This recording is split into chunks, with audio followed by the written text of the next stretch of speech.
मेरा नाम दिनेश वशिष्ठ है। मैं भी इस सोसाइटी का ही रेजिडेंट हूँ। अ, फरवरी 2022 में मैंने कंप्लेन की थी।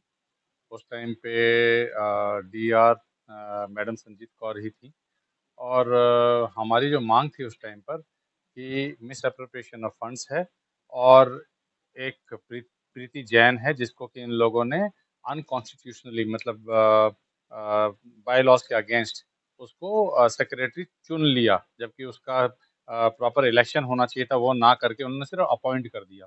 तो वो हमारी मांग थी। तो उसको देखते हुए उन्होंने एक मांग को तो उन्होंने कर दिया था कि ठीक है, इसको हटा दिया था कि सेकंड ओनर जो है वो चुनाव नहीं लड़ सकता और उसको उस पोस्ट से भी हटा दिया था उस टाइम पे।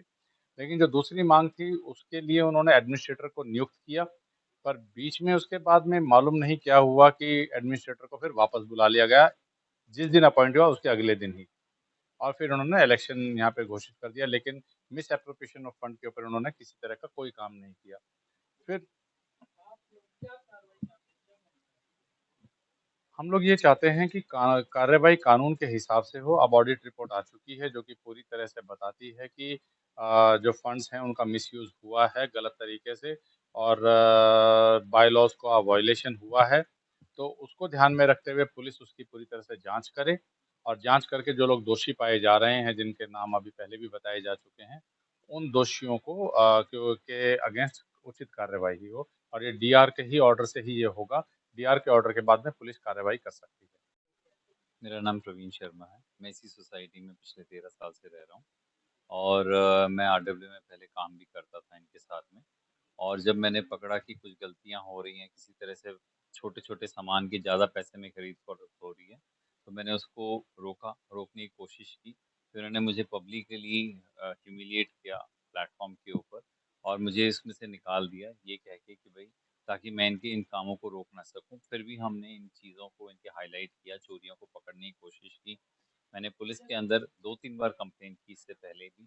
और उसके बाद में 23 जून को 2022 को हमने कमिश्नर ऑफिस के अंदर पुलिस कंप्लेंट की, जिसके ऊपर हमने सारे प्रूफ जो थे वो लगाए। मार्केट से 4 से 5 गुना ज़्यादा रेट के अंदर सामान खरीदा जा रहा था। हमने और कोटेशंस भी मार्केट से मंगाई, तो जो सामान मार्केट में एक पर्टिकुलर रेट पे मिल रहा था उससे 4 गुना ज़्यादा रेट पे इन्होंने खरीदा। और भी बहुत सारे सामानों की लिस्ट है जो कि इन्होंने खरीदे, हमारे पास सारे प्रूफ है उन चीज़ों के। हमने पुलिस को दिया वो सारा का सारा।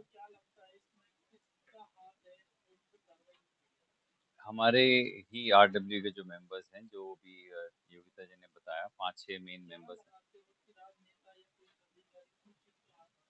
नहीं, इनके ऊपर किसी का नहीं है। जहाँ तक हमारा ख्याल है ये अपने लेवल के ऊपर ही मैनेज कर रहे हैं। और अभी हम किसी तरीके से एलिगेशन नहीं लगा सकती किस तरह से मैनेज कर रहे हैं, बट मैनेज हो रहा है। प्रूफ होते हुए भी पुलिस ने भी मामले को रफा दफा करने की कोशिश की, ये कह के कि इसका संज्ञान हमने सीएम विंडो पे भी लगाई है, हमने डीआर ऑफिस में दी, हमने कमिश्नर ऑफ पुलिस के पास दी और सारे प्रूफ प्रूफ के साथ दी, यानी कि विड्रॉल।